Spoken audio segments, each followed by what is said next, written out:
298 score in sociology, which is huge, massive score. And technically, I would say this was her first attempt with the mains. My sources just to show people this I had. This was your class notes. These two notes was your class notes. Just these and these two books of Nitin Sangwan. That's all. One kind note here is that I am an engineering background student and I did not do my BA in sociology or MA in sociology because many people think that only humanities subject or student who took be UG in there, that thing will be doing good. I had only 65 odd days in my mains. On that time only I came into this level up crash course. I would happily say that I blindly followed this crash course. From the first day, from the first, even from the first class, you have to break the myth of value addition. From the first word I have written. Thing is, again, from your advice, I won't be dumping the answer with thinkers. I would use only thinkers whom I know, that is, who are all in the syllabus. I trusted the process actually, which I underwent, and I did it sincerely. All 8 tests I have undertaken. In the first test itself, you said that many people will be writing first 4 tests and last 4 tests and all. No, many people won't be writing. So I made a point that I'm going to follow this crash course. Many a time students devote lot of time to prepare current affair for socio. So they keep discussing sociology of everything that they see in the Hindu and Indian Express. Are they wasting their time? So to be frank, they are wasting their time. You should have knowledge like 6 attempt, but you should write like a first attempter. And I think it really, you actually, I would say is somebody who exemplified the statement very well, because it was technically, you were writing like first attempter only because it was your first attempt technically with mains. And definitely you had clarity like a 6 attempter, and you made sure that whatever you write, it is not going to be just notes, it is going to be proper demand of the question. A very warm good evening and welcome to all of you to this session. In today's session, I believe is very special one for all sociology students, mainly because we are not just discussing strategy in theory. We are discussing it with someone who has actually lived the journey, handled the pressure and refined the preparation, converted this into an extraordinary result. It gives me immense happiness to welcome Rajeshwari, who has secured All India Rank 2 in UPSC CSE 2025 this year. He has scored 298 score in sociology, which is huge, massive score. And technically, I would say this was her first attempt with the mains, first attempt with the sociology mains. And in her very first attempt, she has scored 298. And there are students who are struggling to score a decent amount of marks. And to,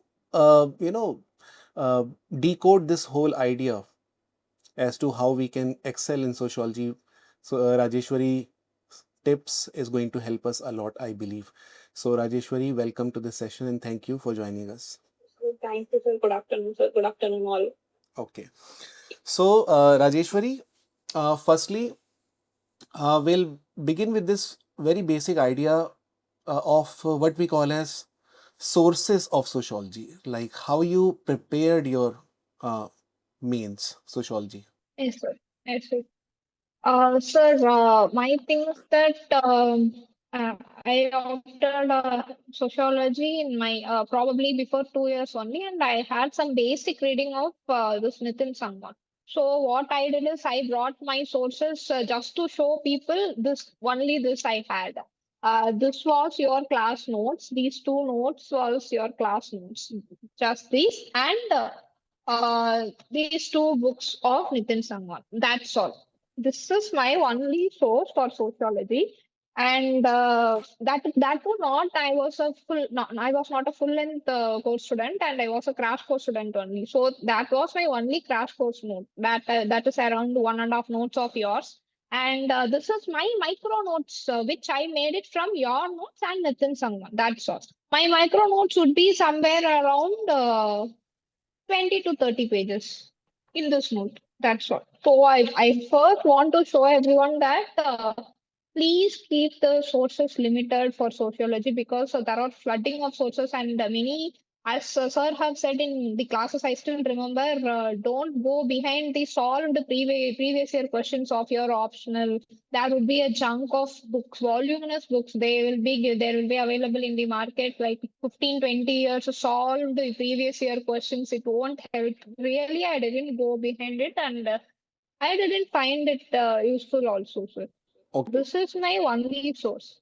So that's very interesting point, Rajeshwari. You pointed out that we should not be running after solved PYQs. I'll be coming back to this segment in a short while because this is very important. Yes, sir. Yes, sir. Um, but coming to sources, so you said you had only our crash course notes and Nitin Sangwan. These are the only two things that you referred. And So, but were you not feeling that FOMO? one kind note here is that I am an engineering background student and I did not do my BA in sociology or MA in sociology. That I have to mention because many people think that only humanities subject or student who took the UG in there, that thing will be doing good. So this thing also I want to say. Okay, so did you not feel FOMO the way many students feel that the other person is studying Harlambas, IGNU, or some other coaching notes? Why did you not feel that? Sir, first thing is I had only 65 odd days in my mains. So I thought I found out that only Nitin Sangwan, it was not up to the mark for my preparation. And that time only I came into this level up crash course. Here I would happily say that I blindly followed this crash course. That is the thing. From the first day of what you said, I have written here. From the first day, from the even from the first class, you have to break the myth of value addition. From the first word, I have written. So, what I thought is I have only limited time. So, I have to believe in one thing and I have to follow it ardently. I do not divert myself into anything. I trusted the process actually, which I underwent, and I did it sincerely. All 8 tests I have undertaken because in the first test itself, you said that many people will be writing first 4 tests and last 4 tests and all. No, many people won't be writing. So, I made a point that I'm going to follow this crash course. And I'll be supplementing my preparation with the Nitin Sangwan. Within the limited time, I will do this only and I will do repeated revisions. My good habit is that I won't skip any test. And I will work on those tests and I will get feedback of those tests and I will implement in the next test. This was my routine with sociology. Okay, fine. Okay, so coming back to crash course, what was your method of utilizing the crash course, starting with step one? Like, there are students who have referred Sangwan and some other institution or our coaching institution notes also, but then how would you use crash course? Um, like, if you could navigate us through the steps. Yes, sir. Sure, sir. First, what I did is that I had this basic reading of Nitin Sangwan previously, so I had a basic exposure towards the subject. And while entering into mains just after clearing prelims, what I would do daily is I would regularly follow the crash course classes from the first class. And I will what I do is after getting the notes of the crash course class, I would refer the same topics in Nitin Sangwan after attending the crash course class only because I have read it once. That after attending the class, I would read the Nitin Sangwan notes so that I will be getting a better clarity then. And also, I would know which one I have to concentrate in the book because the book is in itself is a voluminous book only. So I will get to know which one I have to concentrate in this book also. So that thing I will do. And the next thing what I will do, I will make micro notes of it. My crash course notes and Nitin Sangwan. Say for email Durkin, I will be having half page micro notes. That's all. The whole email Durkin from your notes there may be some 7 to 8 pages. And in Nitin Sangwan there may be some 10 pages. But my micro notes would be half to 3/4 of the page only. So that thing I will revise for that week's test. In that Okay. way, I completed the whole syllabus. Okay. So let's take some example. Suppose you have read Emile Durkheim's theory of suicide from Nitin Sangwan. Okay. And then you saw a lecture on Durkheim's theory of suicide in the crash course. Now, would you integrate both, or would you develop understanding and then integrate parts of that understanding in your notes? Like, how would you integrate the two? Sir, first I will develop the basic understanding. That is the main thing I focused throughout the subject, sir. And I will take only parts of it, and my primary source would be my crash course notes, and my secondary source would be the Nitin Sangwan. Only the added thing, that which I feel very relevant, that is said in class. I won't be taking entire notes of the Nitin Sangwan himself, but the very purpose of taking notes is that is I have to make my work easy.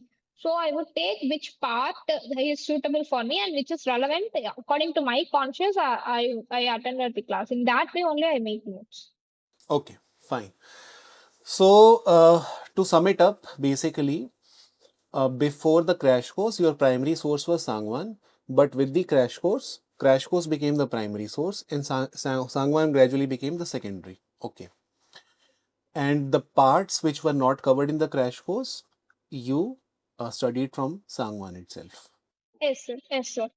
Great.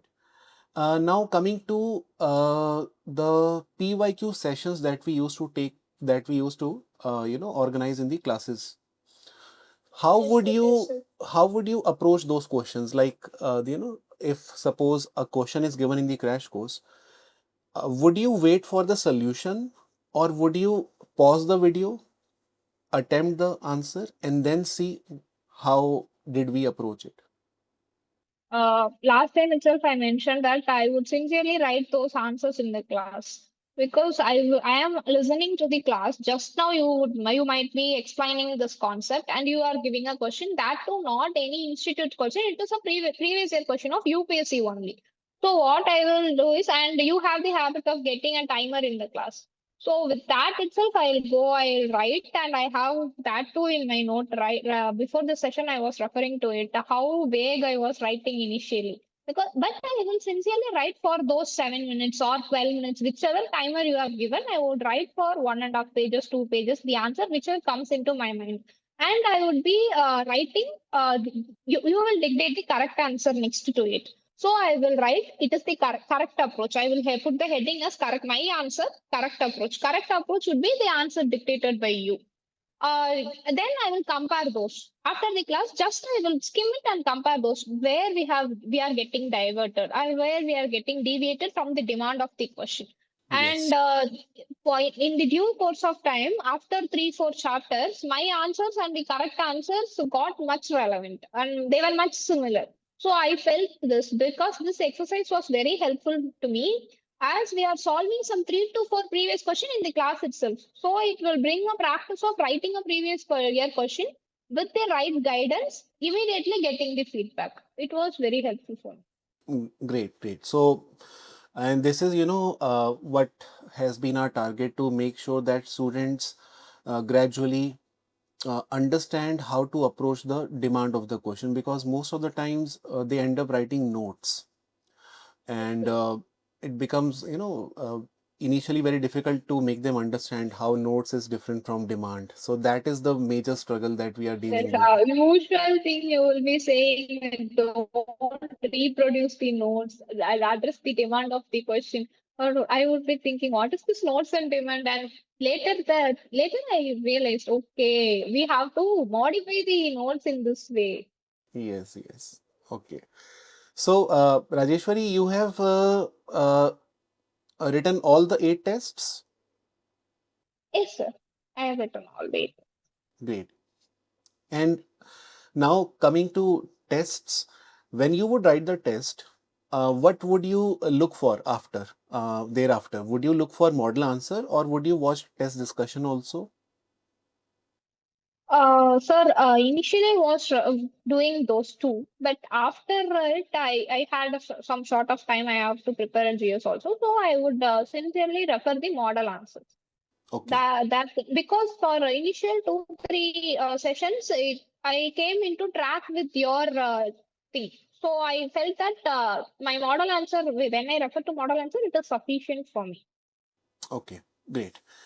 Okay, now coming to PYQ, solved PYQ thing, okay, which is very popular, and since you have seen and gone through this journey, so it is very important for us to understand.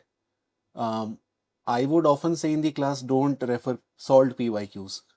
You also believe, but you tell us the reason why you should not refer solved PYQ. Sir, I personally believe that not only in sociology, in other GS also, solved PYQ is deteriorating our own thinking. I personally feel that if when we are referring to a solved PYQ for an answer which we do not know at all, it will be okay. Only if we attempt the question first. We have to read the question. We have to understand the question. We have to understand the demand of the question. We have to at least brainstorm the question. No, we don't even want to write full answers. At least brainstorm and navigate the question, how to get the introduction or how to get into the question and how to conclude the question. After that, if we are referring to previous year solved questions or this any guide or something is better. But what this previous year solved question do is that it my personal view is that it makes people lazy, that we jump into the answers immediately after reading the question. So this would again deteriorate our mindset while appearing in the main exam. Because there no solved answers will be there. We have to apply our own mind to get the answer. So I personally do not have the belief of getting into a previous year question solved answer before brainstorming on myself. Okay. So let us talk about a person who has just begun his preparation. Okay. Yes, sir. Um, let us assume that he has referred one coaching notes or maybe Sangwan, whatever it is. Now he is trying to solve a PYQ, and he is not really sure whether he has approached it right or not. Okay. Um, and to understand whether he has approached it right, he may refer some solved PYQ book. Okay. Um, and what would be the next step? I mean, should he now keep continuing this process? And if not, then why not? Because so far he had no mentor to consult to understand whether he is approaching it right or not. So his solved PYQ book becomes the only sole mentor for him. So where is he going wrong in that case? Sir, actually, from your question itself, there is an answer that mentor is important. You're blindly following a previous year book won't be sufficient for the preparation. Sir. Someone there who is very relevant must be saying that what should you get from this source? What should you not get from this source? So I think a mentorship and a guide is very, very important. Simply seeing into previous year questions won't be helping us, sir. Okay, great. So basically, you are saying that solved PYQ book can't be a substitute to a mentor, right? And No, that not at means, all. yeah, okay. So we were discussing why not to refer PYQ, solved PYQ. So as you rightly pointed out that, you know, what happens is that we can't afford to outsource our thinking to some solved PYQ book, because eventually on the final day, we will feel handicapped. We will not be able to brainstorm because we have by then may have gotten habituated to looking at solved PYQ, and this is very important point that you have raised. And the second reason which I believe is that most of the times uh, people don't understand how to read solved PYQs. They just collect statements and Yes, sir. facts, and they don't even bother to understand whether this solved PYQ is really solving the PYQ or is it just giving extra content. So this thin line sometimes student is not able to understand. He just end up collecting the same in his notes. This is also one problem which I feel is very recurring Sir. one. Okay. So coming to next question, when it comes to answer writing, Rajeshwari, you know, 2, 3 things are very, very popular. And one of that is that more the thinker, more the marks. Okay. And Yes, you yes. need to have 5, 6 thinkers, you need to have 6, 7 points maybe, or 3, 4 critique, and something like this. How did you deal with this? What was your strategy? Yes. Sir, my thing is again from your advice, I won't be dumping the answer with thinkers. I would use only thinkers whom I know. That is, who are all in the syllabus. Either those six thinkers of worldwide or the Indian thinkers. Only the syllabus thinkers I would be using. And the second thing is the number of points. I won't be running behind the number of points, even in GS. That too in sociology, I never run behind the number of points. Because my mind is that I have to address the demand of the question. That is very important than running behind points. And the second thing is, I have seen many papers also. What we will do is, as you would be mentioning in the class, don't drop the question and go, just dropping the examples and just getting into the next point. So I won't be doing that. If I'm getting it, if I start addressing the demand of the question, I would take a point, I would explain that dimension clearly with substantiating with one thinker or two thinker, and I would complete the example, not just a one liner example like GS which we give in our answers. So my focus will be like I have to have the continuity in the answer, not abstract things in my answer. By simply explaining basic one or two examples and 3 to 4 points or dimensions as per the demand of the question. Okay. So basically 3, 4 points and good explanation of the example is sufficient. It's not that we have to drop multiple thinkers. Okay, great. And now coming to the third aspect. The third aspect is when it comes to Indian sociology, paper 2. Yes, sir. Um, you know, people often, which I firmly believe, get more marks in paper 2 with less theoretical knowledge vis-a-vis paper 1. And or at least they get relatively higher marks more than what they expected in paper 2. And those who end up developing specialization in paper 2 get lower marks. And when this happens, it simply becomes difficult to explain to them that their innocence helped them initially and they are now making it very complex. And they struggle with GS content in social. They believe that we can't write GS. So, how did you approach paper 2?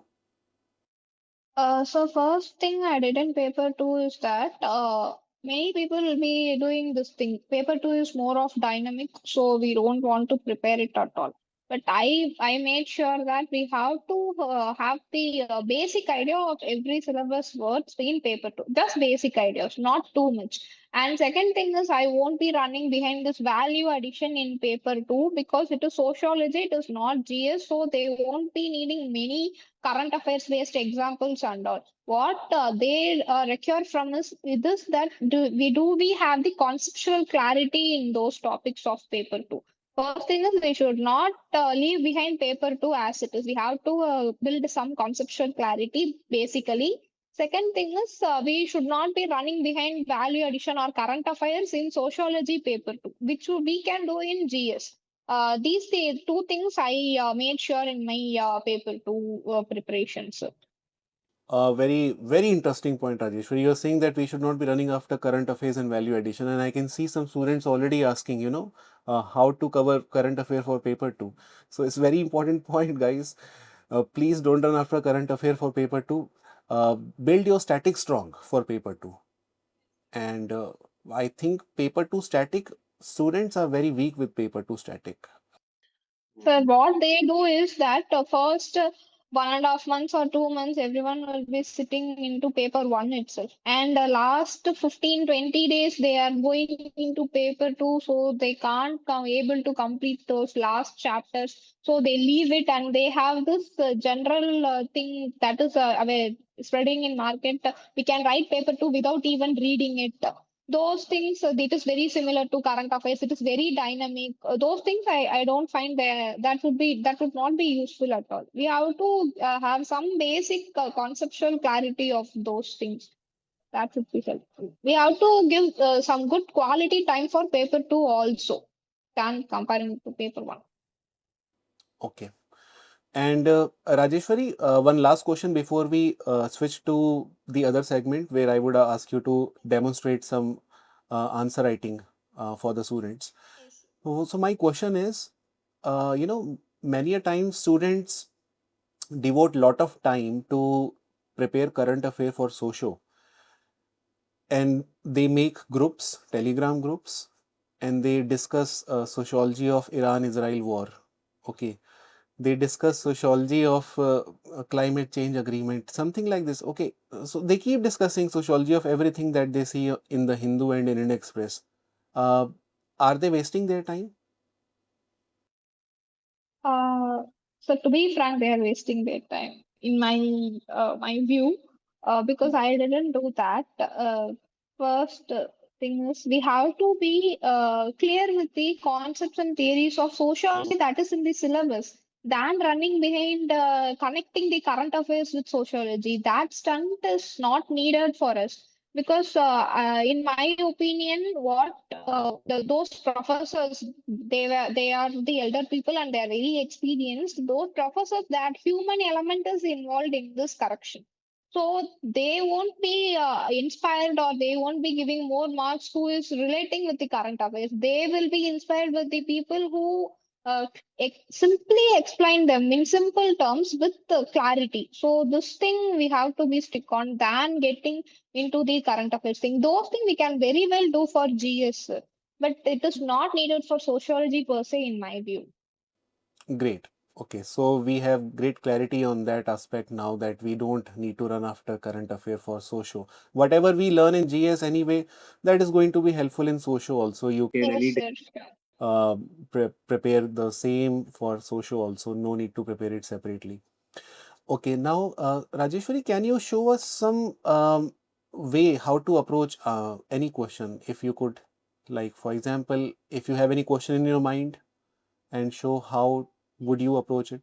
Have already taken the very first question from my own notes before this class that you made us write in the crash course class of the first class itself, that how did intellectual forces led to the emergence of sociology. This is the first question and it is a very simple question every sociology student might be knowing, but Superb. I have to share my experience of writing that answer, how I was very deviant initially. Because when the question was given by you and when the timer was set in for this question, how did intellectual forces led to the emergence of sociology? What I started writing is since 16th century Europe, like Renaissance and scientific revolution, French Revolution, and all I was writing. But the exact question was, how did intellectual forces led to the emergence? What are the question was not like what are the intellectual forces. My answer was to what are all the intellectual forces there. So that catch I made it only after attempting this question. So my sincere request to every student is try attempt the question by own self, because while reading the question, our eyes will be going into these keywords. Intellectual forces leading to the emergence of sociology. Question is how intellectual forces have led to the emergence of sociology. And the correct approach, see, I have written this word here, correct approach. That is the answer given by you. In that, I came to understand that first we have to explain the intellectual forces and we have to explain the counter enlightenment theories also, because that is the synthesis of or evolution of sociology. That is what they have asked in the question. And the second thing I have to say in the writing is that, sir, You would be insisting in every class we have to have this connection between the lines. We should not leave it abstract ways. Introduction, body, conclusion, not like that. If you are introducing the question with the intellectual forces, and then we have to say that until the arrival of intellectual society, the European society was very stable. So when we introduce this sentence in between, we have the better connection and what is the reason for counter enlightenment theories. And we have to write what is the counter enlightenment theories. And then finally we have to give the conclusion is that so by these two things, that is enlightenment and counter enlightenment theory, the new discipline sociology have evolved. So this is how the answer has to be there. This was in my correct approach. This question I wanted to share that how much I was deviant in my previous approach of the question, and I learned from this. Okay, we have to catch the keyword. What is the demand of the question? What is asked?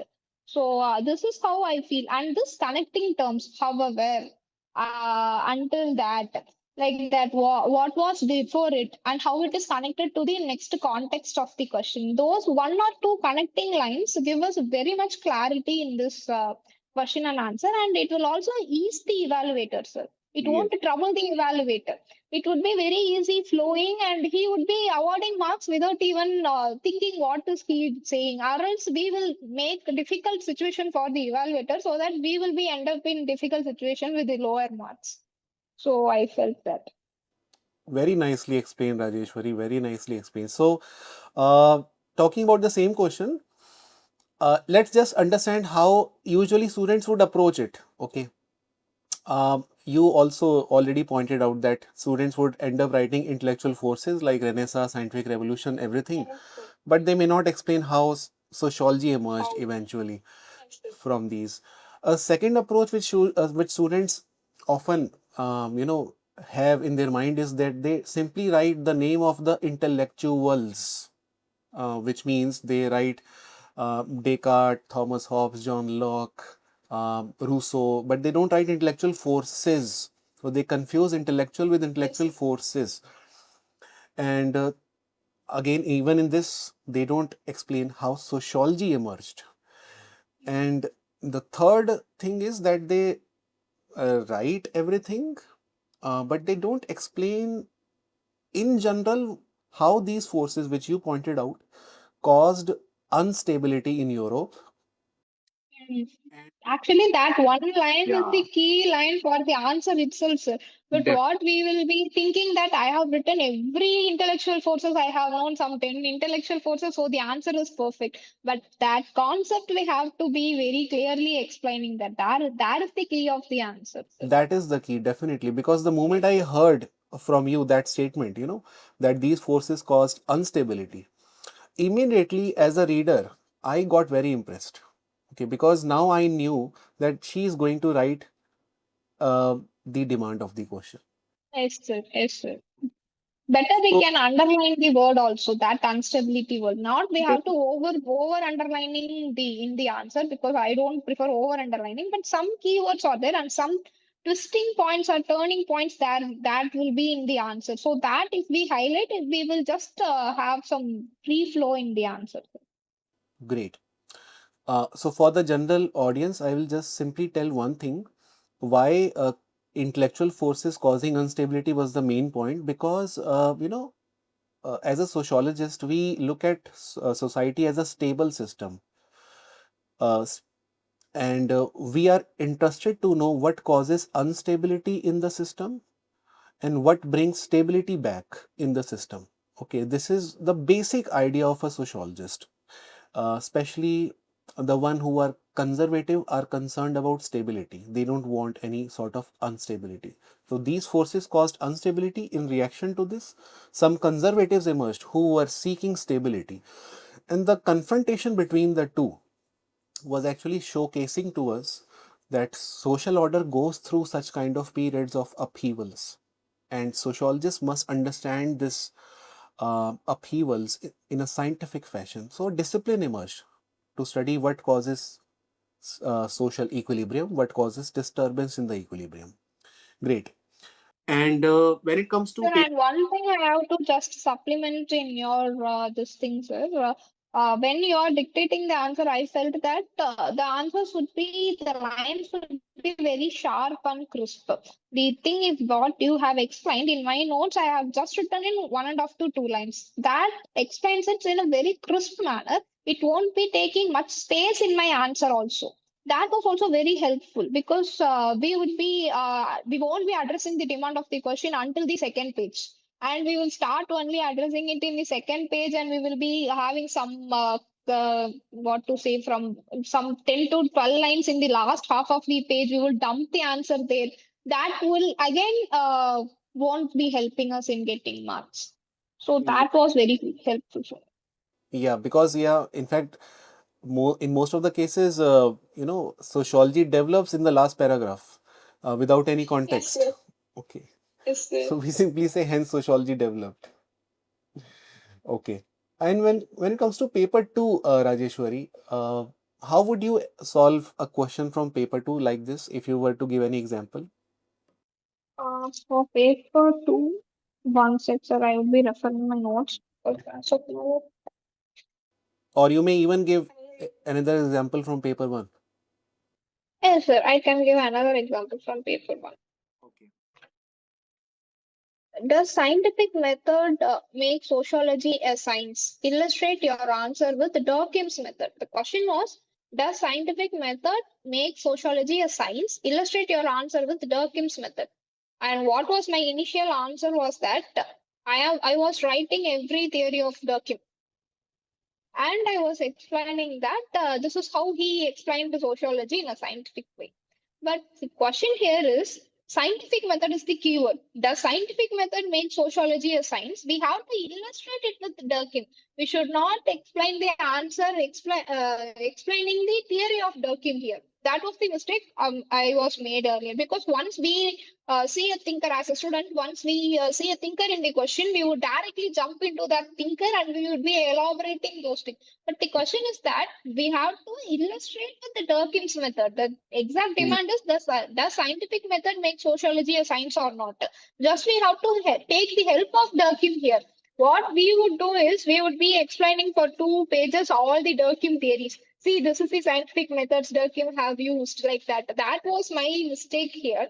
And what was the correct approach was simply explaining the what is scientific method.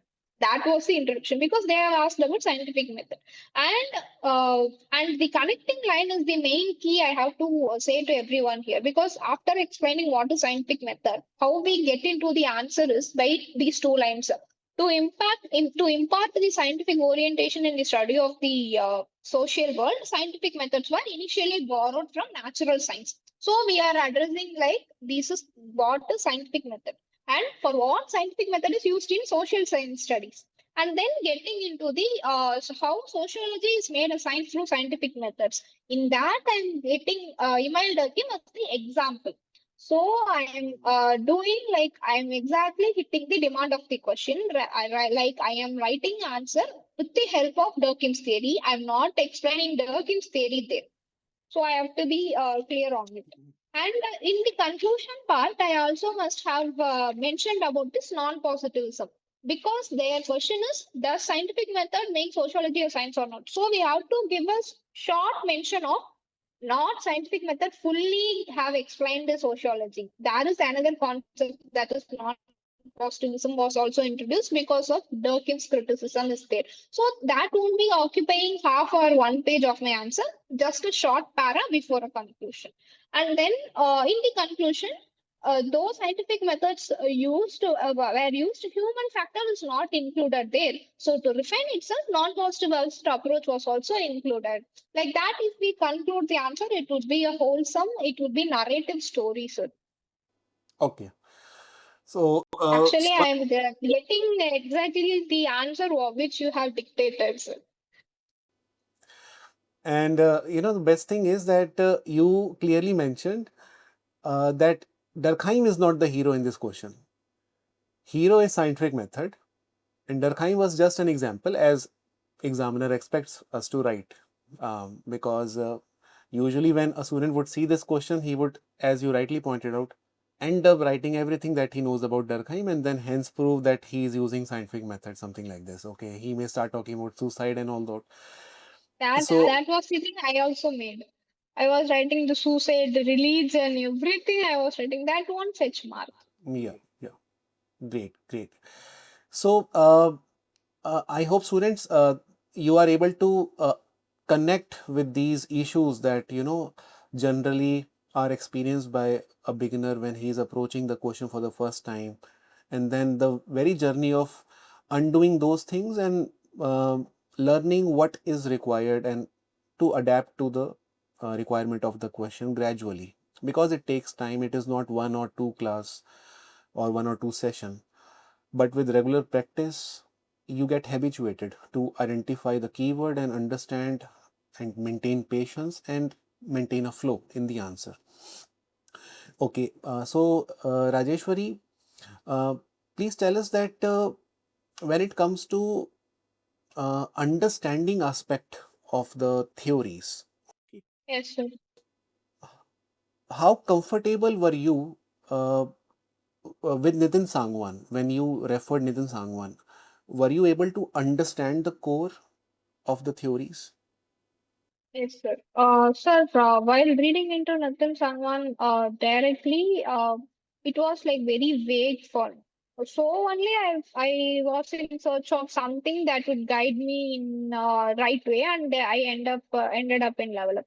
What I felt is I had read so Nathan Sangwan initially once, but I didn't get the grip of, or I can't grasp everything in that subject. So when I hear what you say, because in my case I am very comfortable and I can very well understand if someone explains it in a simple way.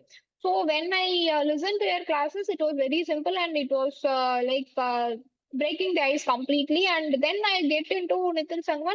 Oh, this is this, and how much complicated I thought it initially. Then it would be making very in a simplified manner. It would be like that. So after listening to lectures, when I go into Nitin Sangwan, it would be very helpful than Oh, reading it in the first time. great. Okay. Let's take some questions from the students and see if they are asking any question which is relevant to our discussion. I'll start with Partha. I think we have already taken this question.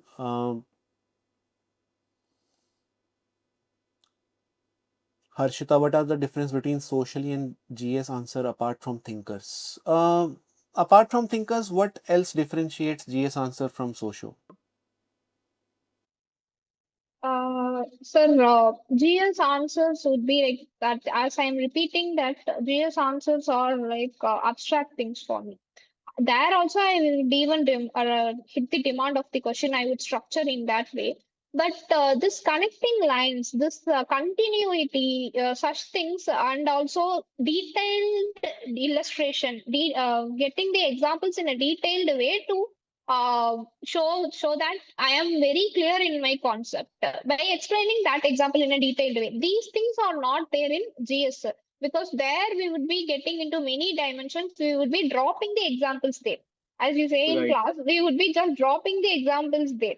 But here in sociology, if we are explaining a concept, I will take an illustration. I will explain it from the start to the end so that I can showcase that I am very well understanding this concept. This thing is very different from sociology and GS. Even the social issues part in GS is different from sociology. This thing I have to share with the students out there. We should not get confused with the social issues or society part in GS1 with the sociology optional.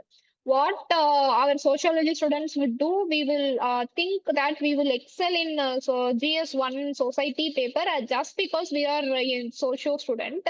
We should not confuse these two, because that is GS, that is general studies. That evaluation expectation is totally different, and the optional, that is humanities approach, is totally different. We have to be having a clear line in that, sir. Very great.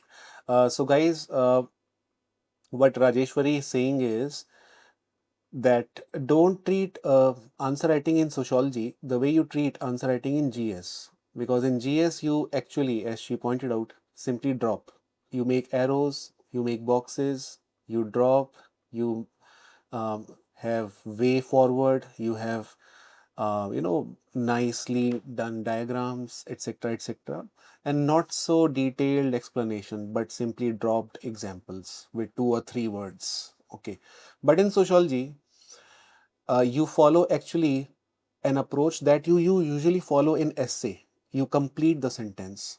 You make the sentence meaningful. It is more like mini essay. Okay, so your way of writing should be different. And the moment you get this, the moment you get same moment you get marks. The moment you understand that here detailed explanation is required for things. And coming to next question, ma'am, how did you approach optional? Sharanjit is asking, how did you approach optional revision along with GS answer writing after prelims? What should be the strategy? Sir, what I followed is that I was strictly following the test schedule, and that test got completed around 20 days before our actual mains test. So in that time, I started revising two things. That is my own micro notes. I didn't go into the crash course, the original note, or I didn't go into the Nitin Sangwan that problem is. But no, I did my back channel work in that test, sectional test itself. So first thing I did is I would revise my own micro notes. That is the compilation of these both. And the second thing I would sincerely advise to everyone is do revise those test questions, because those test questions in those 8 tests would be of great help in that period. Because when we actually what is there is we have to act smartly here, sir, because the whole institute is analyzing the pattern and they are giving some questions for us. They are doing feedback and evaluation thing. We have to use that we at that time. We have to rely on those questions and work on those feedbacks and revise those questions better. That would be a better way for a revision, sir. This is what I did in my revision time. And coming into GS, what I did is I was quite confident in my GS since I was also there in Group 1 services right now. So I did in the same thing. Previous year question for GS. I did these things for GS and sociology. So Can you tell us roughly the time allocation per day? How much time would you give to socio and how much time to GS after prelims? after films. Sir, in those 2 months, probably some half day I would be giving to sociology only, sir, because I want to attend the crash course and I have to make notes and all. And if we can have some fair 3 hours or 3 to 3.5 hours for our GS, that would be much enough, provided we are already exposed to the concepts in GS. And ethics and essay is also very, very crucial because I had this habit of writing daily 5 to 6 previous year questions in during my mains preparation. So I solved every previous year question of ethics since 2011, including case studies. I wrote it personally. I had this compilation of my own answers. I did that in my other time, and I had the habit of writing 2 essays per week, Per week. majorly half day sociology and 3 to 3.5 hours for GS ethics and essay. Okay, great. Next question.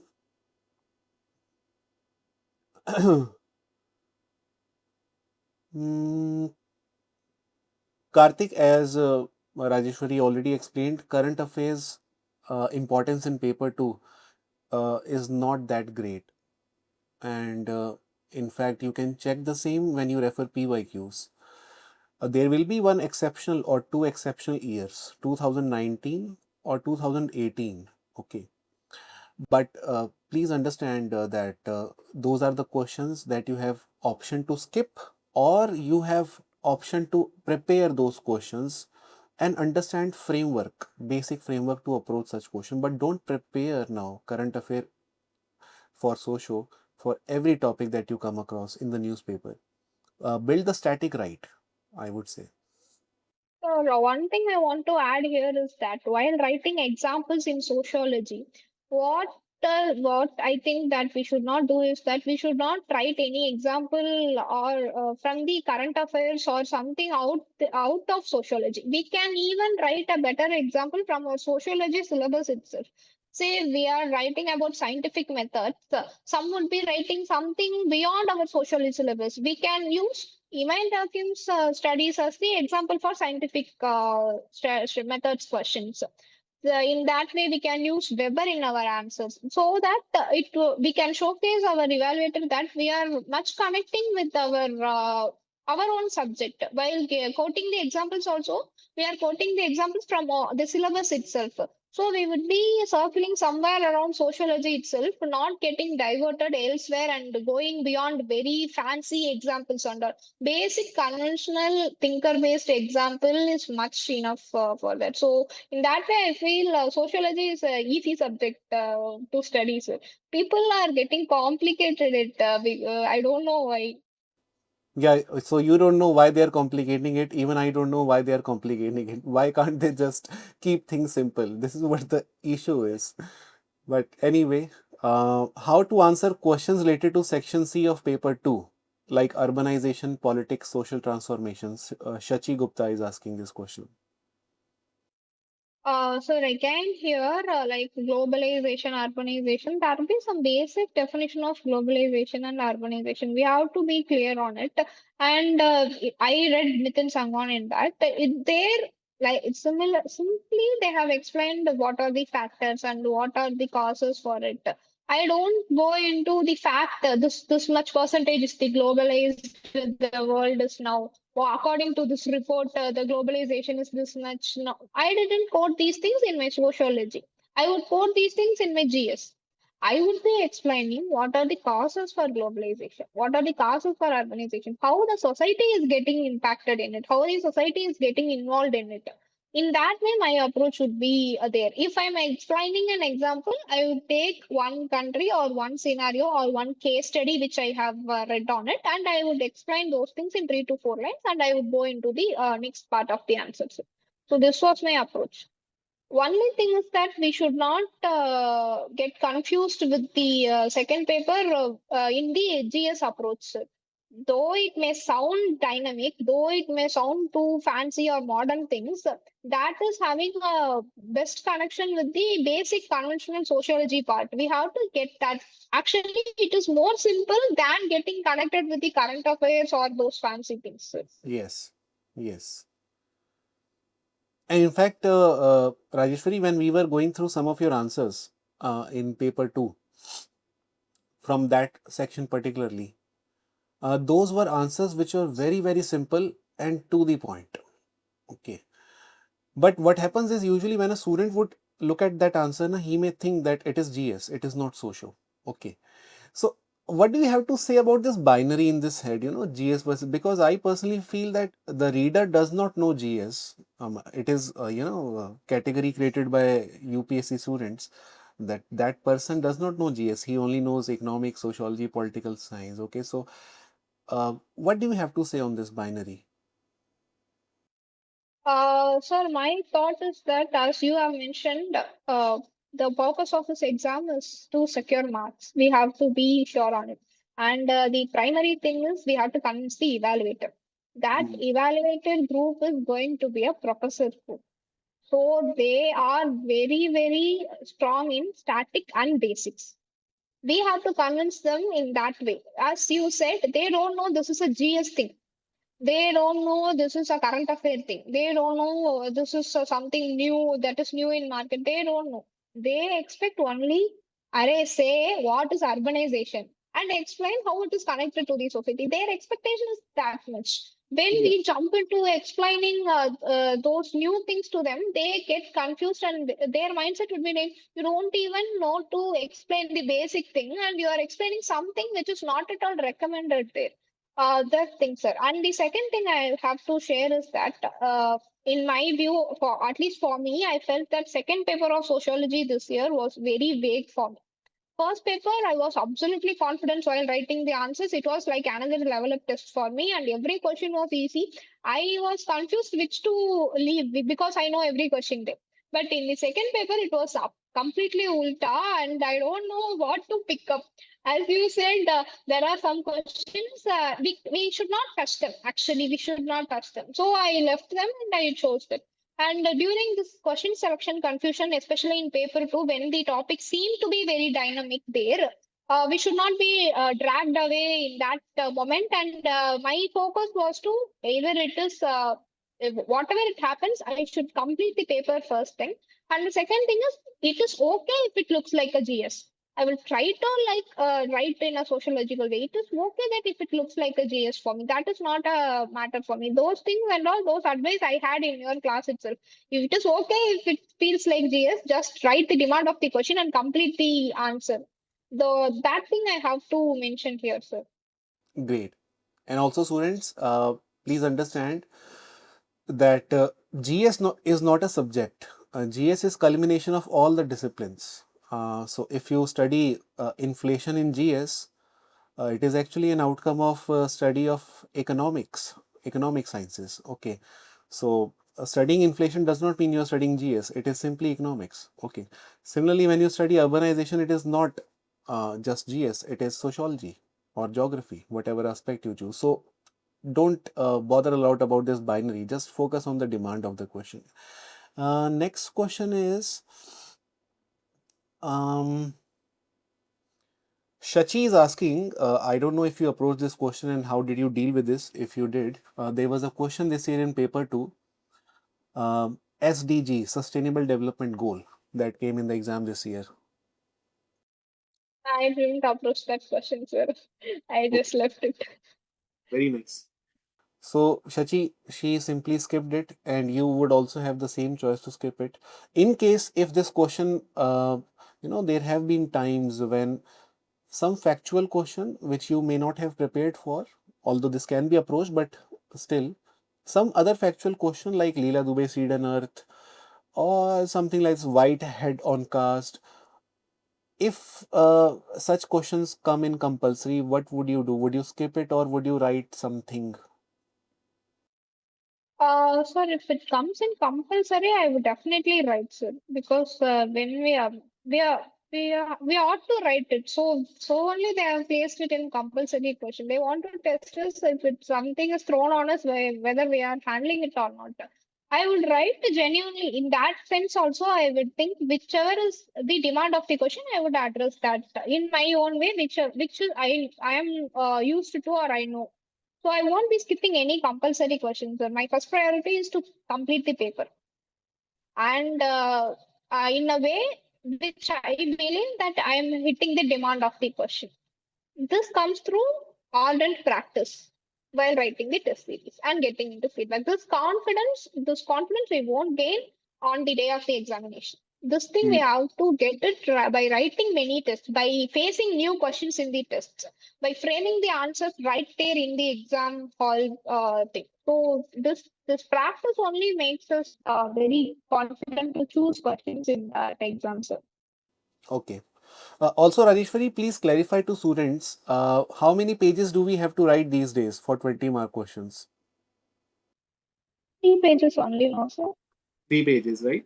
Because there are students who are practicing 4 pages till date.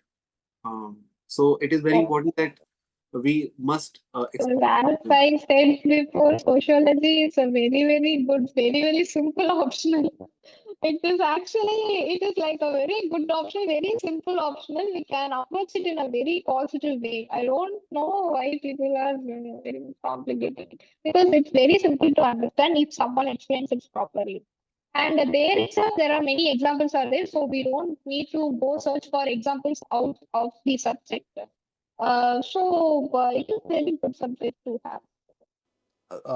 and Rajeshwari, in fact, one day I was discussing with my foundation students that there is a very deep, dark secret which is known to very few people.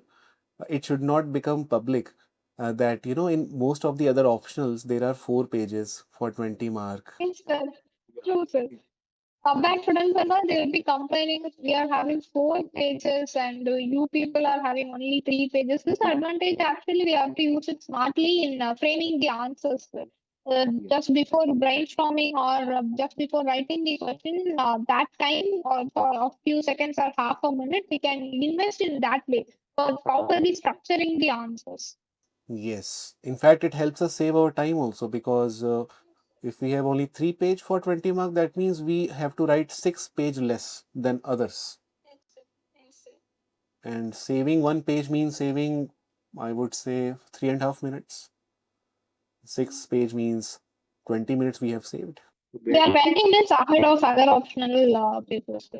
Yeah. That we have to use it smartly for structuring the answer or thinking the flow of the answer before getting the pen into the first words. Okay. Acha, Rajeshwari, were you completing the answers in 3 hours only when you were writing tests with us, or you were taking more than that? Yes, sir. I have this. That was my positive thing, sir. I would complete my test from the first class and complete in the 3 hours. 3 hours only. Okay. Because some toppers also suggest that you may take extra time initially. You don't need to worry about time. We can do that later also. What do you have to say on that? It would be okay if a person is appearing for mains that is 2 years later. So if he is ready for mains in 2028, it would be okay that he can have some half an hour extra and we can have some writing practice and all. But time management is the first thing. Completion of paper is the first thing so that we are in the competition. Either it is GS or optional, or essay, it's everything. Time management is the first thing we have to practice. Sir. Secondary, we have to hit the demand of the question. These two are the pillars for any subject in the mains answer writing. Sir. Okay. Rajeshwari, I'll take one more question, last question from students. This question is quite a recurring one. How to make short notes? Short notes is like only the keywords. And one thing I have to clarify is that we can't make the short notes in the first read itself. Only if they are very clear in our concepts, only we have the conceptual clarity, we can make the short notes. That short notes must be very crisp and clear of the keywords only, and that short notes should also be having a continuity in it. Say we are discussing Durkheim, we have to have this basic introduction keyword of him, and we have to get the religion. If we are getting into the religion, we have to write those four keywords or be repeating in the class. That's the moral, community, cohesion. Those are the keywords there. We have to write those things in the short notes. We should not bother about any other this was that and all should not be written in the short notes. Only sticking into the keywords, but no keywords should be missing.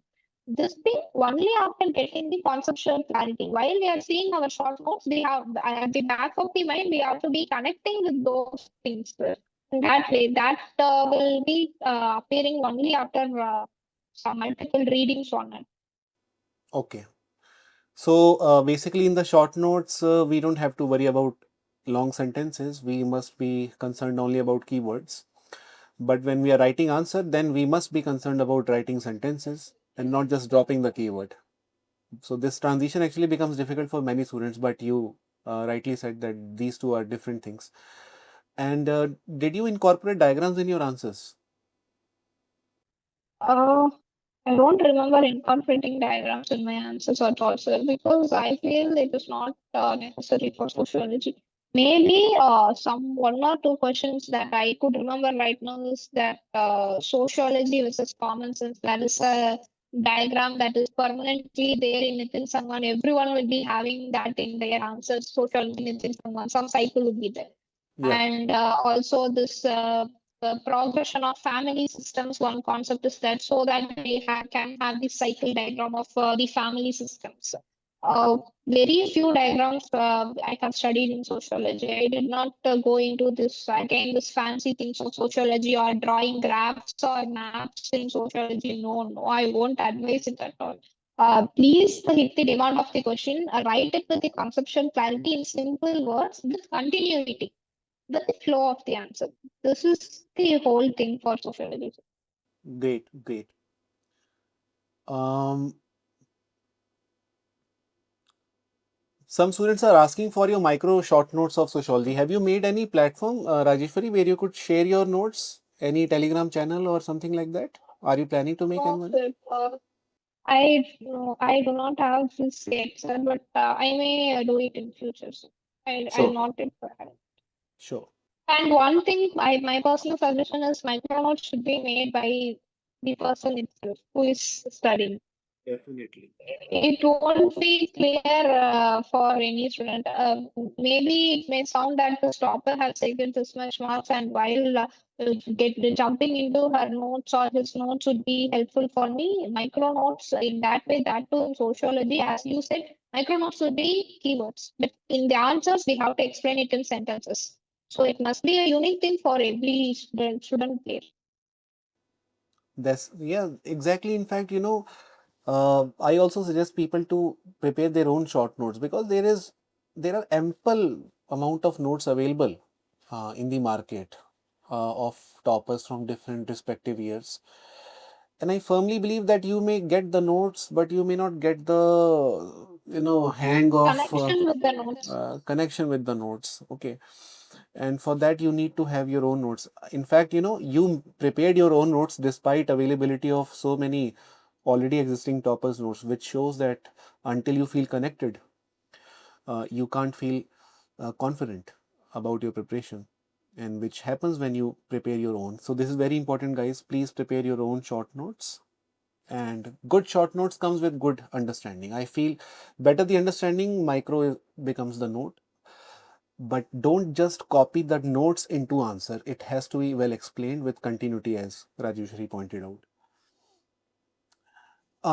Satyam is asking, how many revisions did you do for sociology before the mains?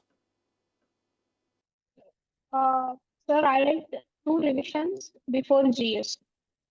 Full two revisions other than the full test. After full test, I did two revisions. And during that 5 days gap, I didn't rush through the notes. I had some relaxed, calm reading of my socio notes because I was confident that I did already three revisions, including my model exams. So at that time, one revision or at the max two revision would be like a rushing in those 5 days. Proper sitting and reading of one revision, provided you have written every model test before and you have completed two revisions before the GS test, it would be more than sufficient for approaching sociology. Okay. Rajesh is asking, due to lack of proper guidance for my optional subject, I have not been able to study effectively or practice answer writing in the right way. However, I am now confident of clearing the prelims. My concern is whether 90 days will be sufficient to prepare well for the mains and attempt it with confidence without any negative thoughts. Please address this, sir, Sure, this madam. thing I have to say for every aspirant there. This is my first mains. This is my first mains, as you said, with the optional sociology. So I joined the crash course only after some 10 to 15 days after prelims results.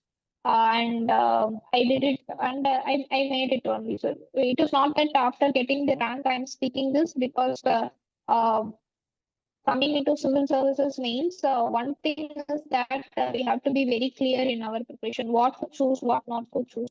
And particularly if you are opting sociology optional, if you are having a better conceptual clarity and you catch the thread of addressing the demand of the question, it is very simpler and very easier subject to study. And coming into GS, for every student out there, I would suggest advise, I would request that please go into the previous year questions of GS, ethics, essay, everything. That is more than enough for the preparation in those 70 to 80 days. It is very much possible for everyone, sir, because I did it in my first time. Yes, exactly. So Rajeshwari did it in her very first attempt of mains, because she got this opportunity after 5 years, and she got this through in the very first chance of those 90 days. So if she can do it, you should also assume that you can also do it. But please understand, the students who clear prelims, when they see those 90 days ahead of them, they are going to write mains. This is a set of 90 days which may not repeat in their life thereafter. Okay, so the very selection should give you enough energy and confidence, and I feel that comes naturally to you. You don't buy that energy from any other source. It comes naturally to you that finally you have cleared prelims, and now you will not leave any stone unturned, and you will do everything possible in the 90 days. So your efficiency actually goes very high, very high in those 90 days. So, Satyam, be very confident about the energy that you may get after clearing the Only prelim. one add on to this point, sir. As you said, we have to use the opportunity to our fullest. We have to give our fullest in those 80 to 90 days. But only one thing is, in the urge of giving our fullest, we should not get distracted or deviated to many sources. We have to be sticking on very limited sources. We have to trust the process which we are doing. It should be mostly UPSC relevant only, and we have to give many tests as much as possible and getting the feedbacks on it. So these 90 days can be used in this way, sir. Because I have seen that before 30 days or before 20 days, many people will be downloading all current affairs material in the name of value addition. They would lack time in revision of the static there. So we should not make those mistakes. We should not get deviated, and we should not run in opposite direction. So, Um, Rajeshwari, we'll take this last question now. Okay. Why you chose sociology? Did you ever consider other subject? no, sir, because actually I had this oscillation of getting into literature and sociology in my initial days of preparation. And it is a common thing everyone thinks that I feel that literature there won't be many institutes or many sources available. I want some optional that is equally interesting to me, and it would be easing my preparation, and I would have better sources out there. I can have test series out there. In that literature, there are some challenges in those. So sources, test series availability, and my own interest. These three factors were the deciding thing in sociology. Great. So, Rajeshwari, any tips that you would give to students appearing for prelims this year? Because you also struggled with prelims. What do you feel helped you this year with prelims? What do you think was different this time around? So, sir, again, I'm repeating this word. It may be boring, but what which I found out was solving previous year questions of UPSC. That UPSC can be simulated only by UPSC. No other institutes can do that. Whichever is relevant on UPSC lines, please do that. You can solve some 15 years previous year questions, taking it every weekends or every two or twice in a week, so that it will be more relevant. We have to internalize the words of UPSC, either it is films or means. When we are facing the UPSC questions frequently, we get used to UPSC. But when we are running behind the test series of any other private institute out there, we will lack connection with the UPSC. So this thing, I made mistakes in my previous every attempt. Once I sat and spent time with the UPSC previous year questions, it turned to be a miracle actually. Please do stick on previous year question. Everyone will be clearing films and everyone will be going into mains. I wish the same.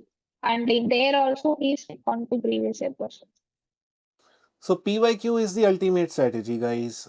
Be it prelims or mains, optional or ethics or GS, And the issue is that when we enroll for test series for prelims, we start feeling that anxiety that we are scoring low marks. How would we score high marks that day if we are scoring low? I would say, uh, even if you score low in the test series in ORN or in any other center wherever you are preparing, you should make sure that your PYQs are ready. Okay, because um, the many a times, the way coaching institutions frame papers for prelims do not really align with the way UPSC frame those questions. Every year you would see at least 10 to 15 questions that you can solve by the logic itself without applying too much of knowledge. But coaching institutions don't check that logic, they just check knowledge, facts. So sometimes they may not really resonate very well with the UPSC's pattern. So please focus on PYQs for both the stages. And for mains, as Rajeshwari pointed out, when you write answer, uh, show it to mentor. Solving or looking at solved PYQ alone will not help. because many a times those are less of solutions and more of notes which can't be replicated in those 8 or 7 minutes. Thank you so much, Rajeshwari, for giving this clarity to the students. Coming from horse's mouth is very different from listening to mentors and teachers or other seniors. You have gone through it. You have faced all sort of difficulties in prelim stage also. Unfortunately, or sorry, fortunately, I would say you did not have to struggle with mains, and this is what makes you very special, which I firmly believe. You should have knowledge like six attempt, but you should write like a first attempter. And it That is actually, the first line in my notes. and I think it really, you actually, I would say, is somebody who exemplified the statement very well, because it was technically, you were writing like first attempter only because it was your first attempt technically with mains. And definitely you had clarity like a six attempter, and you made sure that whatever you write, it is not going to be just notes, it is going to be proper demand of the question.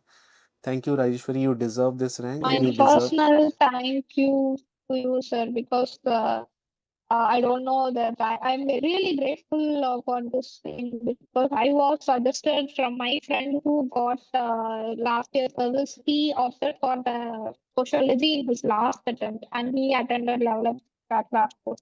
He got into service in the last attempt by switching to sociology for the first time in his last attempt.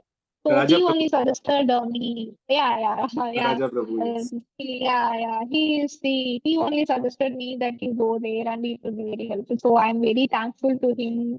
And I personally thank you so much. In that day itself, I told that I have to personally thank you, because optional is a huge thing in everyone's means. Simplifying it is a great thing, and thank you for your service out there. So Thank you so much, Rajeshwari. It was our pleasure, and I hope thank that students um, take away key insights from you, which definitely is yes, going to help them in this coming yes, year. sir. Thank you. Yes, Thank sir. you. Thank you so much. Sir. Thank you.